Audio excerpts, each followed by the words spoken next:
Greetings, fellow Earthlings, and thanks for tuning in to an episode of Storytime with Dave. Sit back and relax and prepare to hear a good tale. If you're digging what I'm doing, picking up what I'm throwing down, please do follow, share, and feel free to leave a review on Apple Podcasts. Thank you.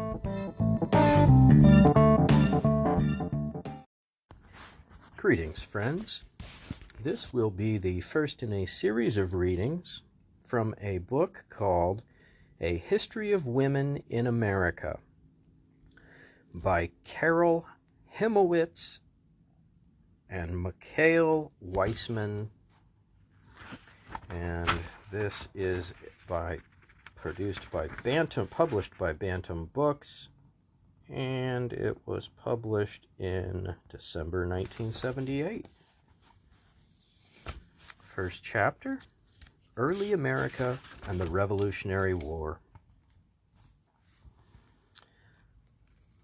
The fate of the European women who came to the New World in the early days of colonial settlement was a life of nearly ceaseless hard work. Many who came were already accustomed to physical labor. Those who were not quickly adapted. In a totally undeveloped and sparsely populated land, the labor of every able-bodied settler was desperately needed, and women's traditional work, providing food, clothing, shelter, and the rudiments of hygiene, was essential to survival. The demands of the New World allowed colonial women more freedom to do than was often available to women of later generations. This latitude was the product not of ideology, but of necessity. Colonial society did not support the idea of equality between men and women. European men brought with them to America the tenet that woman was man's inferior. The belief in female inferiority, however, was minimalized by the conditions of the New World. So long as the colonies remained relatively undeveloped, women enjoyed a limited kind of independence. Women were an integral part of all permanent settlements in the New World. When men traveled alone to America, they came as fortune hunters, adventurers looking for a pot of gold. Such single men had no compelling reason to establish communities. Women acted as civilizers for men living alone in the wilderness. Where there were women, there were children who had to be taught. There was a future, a reason to establish laws, towns, churches, schools. The organizers of Virginia understood as much when they sought to attract women to their colony so that the men who came might be faster tied to Virginia. The labor provided by a wife and children also helped transform the forest into farmland. In the early days of the Georgia settlement, the proprietors advertised for male recruits with industrious wives. In many cases, women emigrated together with men. Such was the case throughout New England and the middle colonies, where whole families often came in search of religious freedom. Elsewhere, particularly in the South, women had to be lured to America. Some colonies offered women the right to own their own land. Lord Baltimore of Maryland offered 100 acres for a planter, 100 acres for a wife, and 50 for a child. Women heads of families were treated in the same way as men. Other less conventional methods were used to encourage female emigration. The British Crown, which chartered the majority of settlements, allowed women convicts the option of emigrating to the colonies rather than serving out jail sentences at home. Many female prostitutes and thieves settled in the New World rather than submit to a notorious severity of English criminal justice. Daniel Defoe's novel Moll Flanders is about such a woman, a London prostitute transported to America who makes good.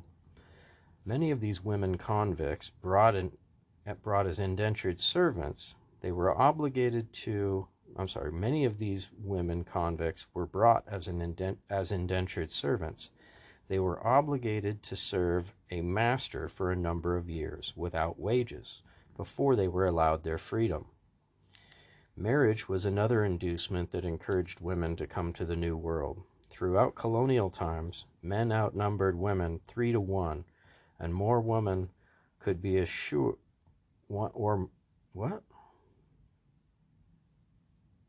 Okay, men outnumbered women 3 to 1 or more. Women could be assured of finding husbands in America. One eager publicist for Carolina wrote, "If any maid or single woman have desire to go over, they will think themselves in the golden age, when men paid a dowry for their wives. For if they be but civil and under 50 years of age, some honest man or other will purchase them for their wives." In 1619, an enterprising sea captain who had advertised for single women looking to marry transported 144 of them to Virginia. The captain paid for the women's passage, and on arrival he sold them as wives for 120 pounds of fine Virginia tobacco apiece. There are reports of other captains who kidnapped young women off the streets of London rather than going to the trouble of advertising. Wow. Of the 144 women who emigrated to Virginia in 1619 looking for husbands, only 35 were still alive 6 years later. Wow. Conditions in the New World, particularly for the first settlers, did not encourage long life. The months-long sail across the Atlantic was perilous. Epidemic of 10 was perilous. Epidemics often carried off half or more of the passengers. At the end of the journey, there were new dangers to be faced. What is surprising is not the number of women who died early, but the number who survived. The bravery and stamina of the women in colonial times were renowned. William Byrd described one such woman living in a back settlement of Virginia in 1710, saying, "She was a very civil woman who showed nothing of ruggedness or immodesty in her carriage. Yet she will carry a gun into the woods and kill deer, turkeys, etc., shoot down wild cattle, catch and tie hogs, knock down beeves with an axe, and perform the most manful exercises, as well as most men in these parts." The lives of colonial women and men tended to center around farm and family. For the most part, a traditional division of labor was observed, whereby men did the outside work, planting and harvesting crops, while women worked inside, transforming the raw products into usable commodities. All of woman's work on the farm came under the general heading of housewifery. What it included varied somewhat from region to region. The wives of southern planters rarely did their own weaving and spinning, while in the northern colonies these tasks took up many hours of a woman's day. In the South, women tended their own herbal gardens and were expected to be expert at doctoring, while Southern women of means were often responsible for the health needs of their slaves as well as those of their own family. New England houses were small, 1 or 2 rooms and a loft. The house of Southern planters were larger and more lavish. The roughest living was on the frontier, where a house was often a 1-room shack, sometimes even a lean-to or wigwam. William Byrd, commenting on one of these back-country homes, noted that it contained a dozen adults and children, plus the household animals, all pigged lovingly together, quote unquote. Pigged, that's hilarious, living together like pigs. Life on the frontier was long on mud, disease, and loneliness, short on the amenities. One historian has called the American frontier a slum with trees. Despite local variations, women's activities were much the same throughout the colonies. First came supervision of the house. Women swept, scrubbed, laundered, polished. They made their own brooms, soap, polish. They carried water and did laundry. They made starch. They ironed. They built fires and carried firewood. They made candles. They sewed everything: sheets, clothing, table linen, diapers. Women were usually in charge of the family bookkeeping. They ordered provisions, paid bills, and made sure the books were balanced. It is virtually impossible for 20th century people to imagine the enormous job of food preparation in colonial times. Cooking was done on an open hearth that had to be tended constantly. Kettles made of iron often weighed 40 pounds. Without refrigeration, meats had to be preserved by salting or pickling. Rich and spicy sauces were the style, since they were needed to preserve food or to cover the taste of food that had been badly preserved. Women kept their own gardens every fall, putting up vast amounts of homegrown vegetables and fruit. They ran home bakeries and dairies, did the milking, made butter, and kept the hen yard.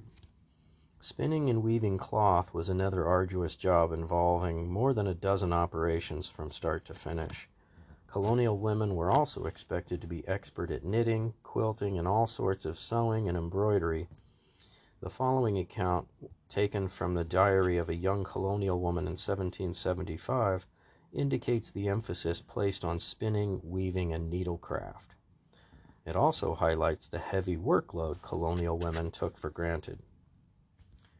Fixed ground for prude, mended mother's riding hood, spun short thread, fixed 2 gowns for Welsh girls, carded spun linen, worked on cheese basket, hatched flax with Hannah.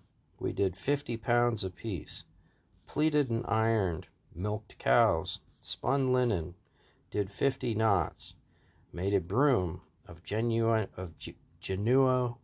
wheat straw, spun thread to whiten, set a red dye, spun harness twine, scoured the pewter. Colonial women also worked outside the home, in the villages, towns, and small cities of the 18th century. They performed virtually every kind of job held by men. Women ran taverns, inns, and boarding houses. They were blacksmiths, silversmiths, wheelwrights, sailmakers, tailors, teachers, printers, newspaper publishers, and shopkeepers of every sort. Many women learned their trades from their husbands. A blacksmith, for example, would teach his wife the skill if a tradeswoman was widowed. She frequently assumed the full responsibility for the business she had built with her husband. Many women acted as their husbands' business agents. Given the power of attorney by their mates, they were involved in all aspects of finance, including bringing debtors to court. The colonial women often participated in various sorts of legal proceedings, as indicative of the colonial society's pragmatic approach towards women. Pre-revolutionary Americans often bent the common law system, which in England largely excluded women, to suit their needs. Daniel Boorstin has explained this anomaly by noting that colonial America had no learned monopolies, or as William Byrd put it in a letter discussing the attractions of the New World, America was free from those 3 scourges of mankind: priests, lawyers, and physicians. In the early days, there were no bar associations or medical associations establishing proficiency requirements. In consequence, a woman with aptitude could learn a skill informally and practice a profession. One of the most interesting women to lead a public life in colonial times was Margaret Brent, often referred to in 17th century records as Mistress Margaret Brent, spinster. Margaret and her sister Mary and her 2 brothers emigrated to Maryland from Great Britain in 1638. Lord Baltimore, the proprietor of Maryland, attracted the Brents, who were wealthy Catholics, to his colony with promise of large land grants and the chance to live free of anti-Catholic discrimination. The Brent sisters established their own plantations, which they ran without their brother's help, In fact, Margaret Brent often acted as her brother's representative and business advisor. Collecting payment in those days often involved suing in court. Records show Mistress Brent participating in 134 separate court actions during the first 8 years between 1642 and 1650. She usually won her cases. Brent's close personal friendship with Lord Calvert, Maryland's governor, eventually pushed her into an all-male world of politics. When Calvert lay dying in 1647, he called Brent to his bedside. In the presence of witnesses, he made what has been called perhaps the briefest will in the history of law. I make you my sole executrix. Take all and pay all. As executrix, Brent assumed responsibility for Calvert's estates. Since Calvert had been granted the power of attorney for his brother Lord Baltimore, the proprietor of Maryland, at Calvert's death, the power of attorney for Lord Baltimore, then in London, fell to Mistress Brent. At the time, Maryland was not a peaceful colony. Calvert's enemies hoped to take advantage of the confusion following his death to seize control, and it seemed for a time that they might succeed. The man Calvert named to the governorship, Thomas Green, was not equal to the job. After Calvert's death, the army was close to revolt. Brent appeased the military by paying the soldiers their long overdue wages, raising the necessary funds by selling some of Lord Baltimore's cattle. She took other steps as well to stabilize the situation in Maryland. Members of the Assembly later told Lord Baltimore that all would have gone to ruin were it not for her actions. Brent had so far established herself as a major political figure that many in the colony believed that she, not Thomas Green, ought to be governor. Brent, however, did not seek to unseat Green. In January 1648, she appeared before the Maryland Assembly and asked for 2 votes, one for Calvert's executrix, the other as Lord Baltimore's attorney. It was the first time in parliamentary history that a woman had sought political recognition in a governing body.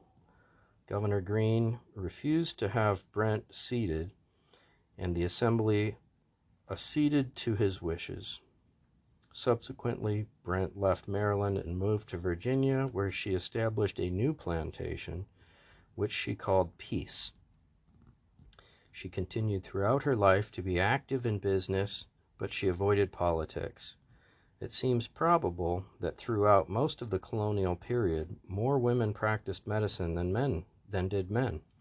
Women were nurses, apothecaries, unlicensed physicians, and midwives. Only surgery, which at the time meant performing amputations, was dominated by men. The kind of doctoring women did was often an extension of their work at home. A woman charged with the well-being of the family learned to care for the sick, to treat common illnesses, to make the aged and the dying comfortable. A woman with particular skill in this area could earn money by caring not only for members of her family, but for others as well. In the same way, a woman who kept an herb garden and had an interest in botany could earn a living making medicines, tonics, and syrups.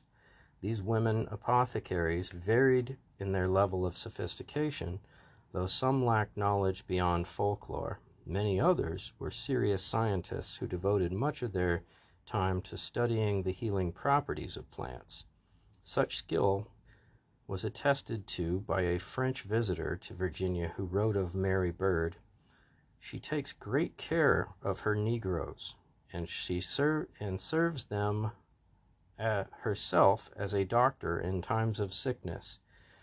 She has made some interesting discoveries of the disorders incident to them, and discovered a very salutary method of treating a sort of putrid fever which carries them off. There is evidence to indicate that the women who practiced medicines in the 1700s often did a better job than the male professionals of the 1800s. Medicine in the 1700s was very practical and down to earth. doctoring women focused on relieving the patient's symptoms, while male doctors of the next century were far more concerned with expounded learning, though usually inaccurate, theories concerning the origin of the disease.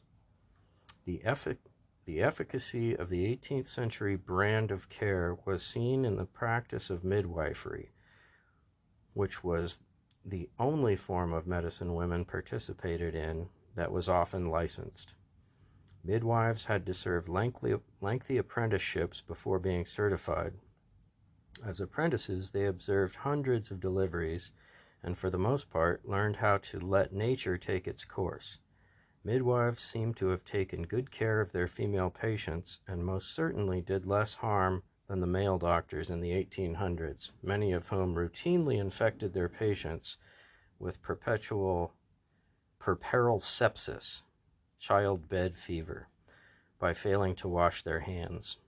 The women workers described so far were part of a colonial America pool of free labor.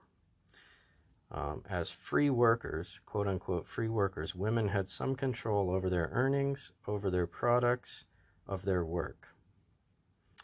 Another sizable class of women workers in colonial America were not quote unquote free, however. These were the indentured servants and the slaves.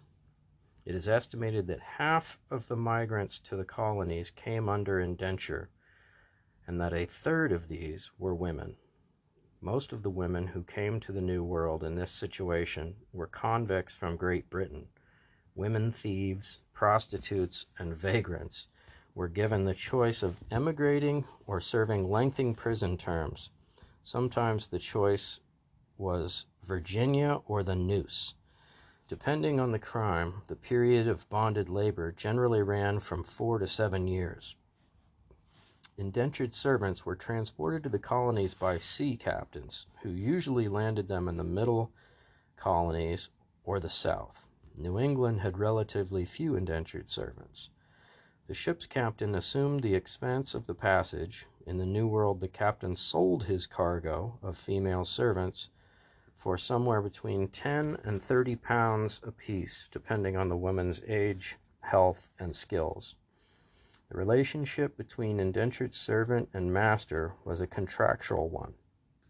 Each side had a legal responsibility to the other, though needless to say, the master usually had the upper hand. Servants had rights to food, clothing, and shelter, while masters had the right to work the indentured servant from sunup to sundown. They were prohibited from working a servant to death.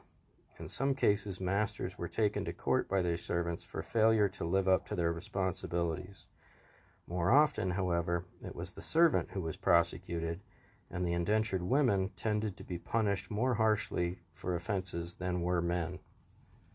Punishment was usually in the form of additional years of servitude. The master was legally bound to provide certain necessities for starting a new life when the indentured servant's term of labor expired. The outfit usually included a new set of clothes, bushel of corn, perhaps tools for farming, and sometimes a parcel of land in an unsettled part of the colony. Male and female indentured servants were entitled to the same freedom dues. Indentured women were not allowed to marry during their times of service. Sexual transgression, becoming pregnant out of wedlock, was punished severely. An indentured servant woman who bore a child was usually made to add a year onto her service as repayment for the time she could not work during and after her pregnancy. The choice of a marriage partner was probably the most important decision in the life of a colonial woman. Colonial society put great pressure on people to wed. A woman who did not marry was pitied and treated as less than an adult, and in several colonies, men who did not marry paid higher taxes than did family men. Rarely did single people run their own homes. Instead, they were expected to align themselves with the family of a close relative. Throughout the colonies, young people were more or less free to choose their own mates within certain boundaries. No person, male or female, was supposed to marry without parental consent. Young people were expected to marry persons of similar background. Parents were not supposed to push young people into marriage against their will, but among wealthy colonists, particularly in the South, parents sometimes threatened to withhold an inheritance or a dowry to coerce children into marriages based on mercenary considerations. In general courtship, customs were fairly relaxed. Young people spent much of their time together in group activities, skating, berrying, picnicking, riding, dancing. There were few chaperones, and courting couples usually had enough privacy to get to know one another. Marriage was treated as an important social institution rather than a purely private affair. A man and woman who broke an engagement, for example, was often referred to church or court and charged with breach of promise. If no satisfactory explanation could be produced, a stiff fine was levied against the jilter, to be paid to the injured party. Legal solutions to romantic difficulties were often sought in New England.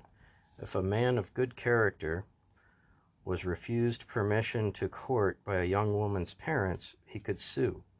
Often he won his case. This custom was unique to Puritan New England.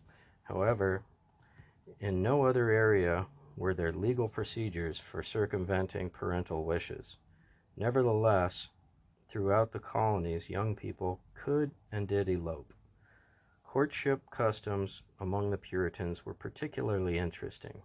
Bundling was one of the most famous.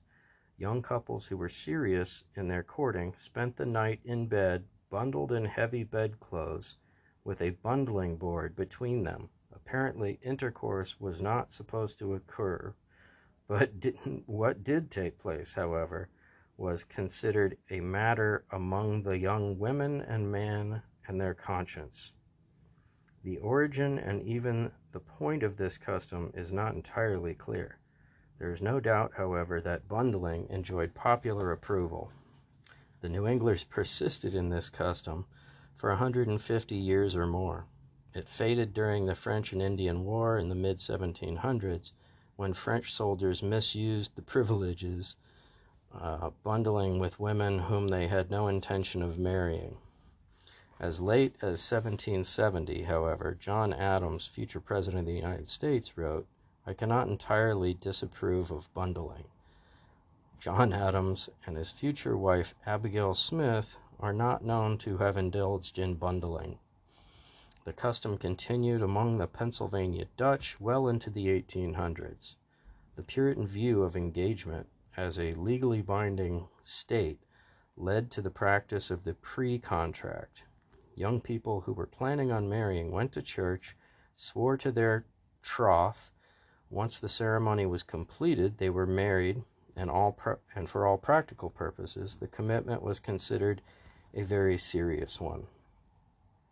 If the young woman became pregnant after she was pre-contracted, but before she married, no one was scandalized. The wedding date was simply pushed forward.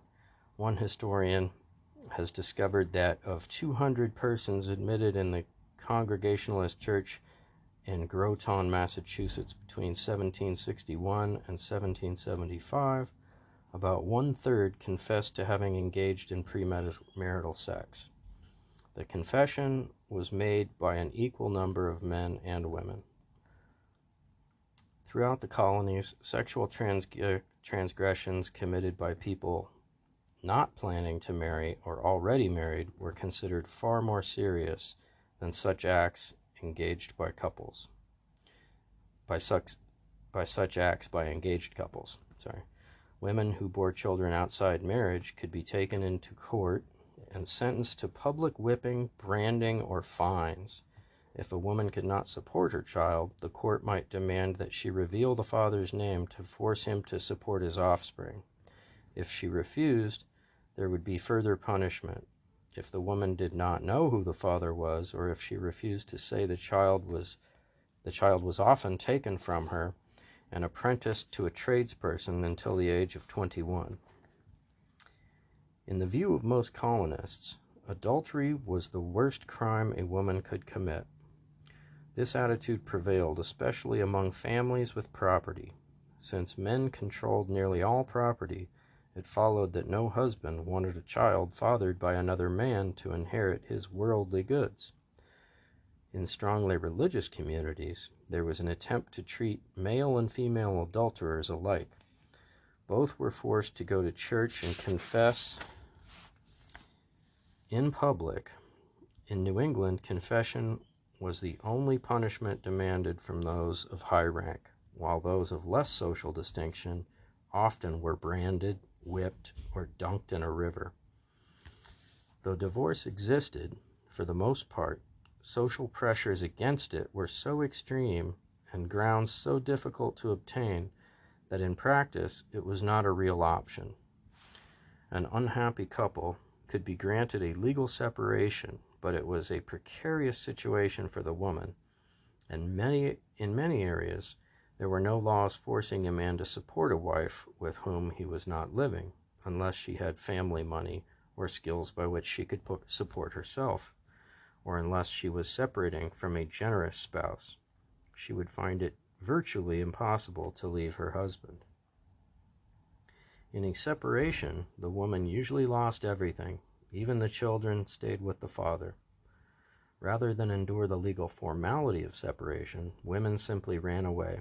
Women on the run usually went west, where they could get a piece of land and often a new husband. In fact, such women were bigamists, but outside the more populated centers, no one really cared. Even in cities, such legalities were sometimes shrugged off. There is some doubt, for instance, whether Benjamin Franklin's wife's first husband was dead when she married Franklin. Men often put items in newspapers to announce that their wives had eloped from my bed and board. Sometimes these notices were printed to let merchants know the husband was no longer responsible for the wife's debts. Sometimes the ads were taken out in an attempt to recover the wife's belongings. Legally, all property in a marriage, including a woman's clothing, belonged to her husband. Women sometimes made off with large amounts of cash, silver, and jewelry. Often these goods were part of the woman's dowry, over which she lost legal control at marriage. Usually, however, women took the bare essentials when they ran away. As the following item from the Maryland Journal indicates, the advertisement charged one Ann Campbell with robbing her husband of all her wearing apparel, a fine pair of English cotton curtains, 2 pillowcases, and a side saddle. This was not a great deal with which to start a new life. For women, marriage meant bearing children, lots of them. A popular colonial toast celebrated "Our land free, our men honest, and our women fruitful." Families with a dozen children were common. Martha Jefferson Randolph, daughter of Thomas Jefferson, was the mother of 12. Another wealthy Virginia lady, Martha Lawrence Ramsey, bore 11 children in 16 years. The sister of George Washington, Betty Washington Lewis, added 11 children to the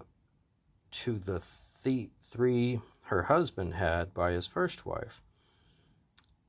Mary Healy of South Carolina bore 7 children to her first husband, 7 to her second, and 3 to her third, 17 in all. Many of the very largest families had 16, 18, or more children. Came from widowed, had more 17 or more, or 18 or more children, came from widowed men who married a second and sometimes third or fourth wife. Maternal and infant deaths were appallingly high. Giving birth every year was a terrible physical hardship. Infants born to mothers in weakened physical condition often did not survive their first year. A mortuary poem engraved on a tombstone of a Massachusetts woman told the all too familiar tale. She'd 14 children with her at the table of the Lord. Wow. The story of Miss Henry Lawrence is not uncommon. Born in 1731, she married Henry Lawrence, a Southern planter. When she was 19 years old, during the next 20 years, she gave birth to 12 children. 7 of them were buried before her. In 1764, her husband wrote that it had been a year of sorrows. His eldest daughter had died. His wife was extremely ill. During the next 4 years, Mrs. Lauren's health continues to deteriorate. Her husband wrote that she suffered extremely.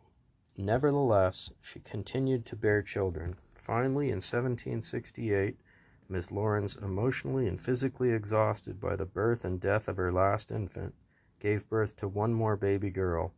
Then at the age of 38, Miss Lawrence died. Her husband called her death a stroke of providence. The last child she bore lived to be 21 years old before dying in childbirth.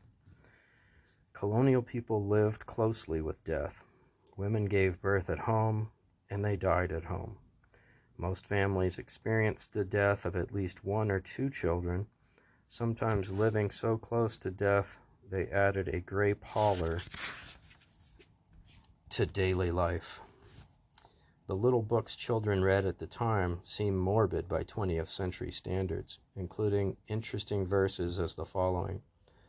At night lie down, prepared to have thy sleep, thy death, thy bed, thy grave. Wow. Often, however, their familiarity with death and so many of the painful aspects of living strengthened colonial women, whether they were bolstered by religious convictions, as so many colonists were, or a belief in what they called providence. Colonial women often exhibited great fortitude and courage. For the most part, colonial women were fully equal to the realities of their lives. No doubt there were frightened women unable to endure the hardships, but these were a minority.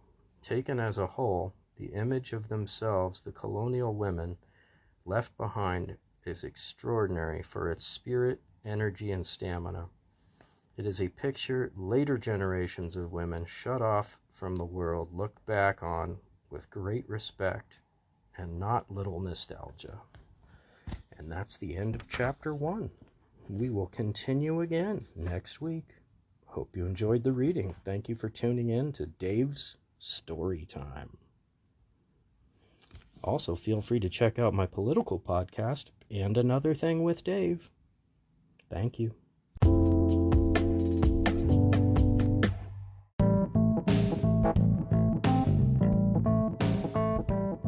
All right, thanks for tuning in to another episode of Storytime with Dave. We will see you next time. And if you're interested in contributing and telling your story on the podcast, shoot me a direct message over on Instagram, And Another Thing with Dave on Instagram.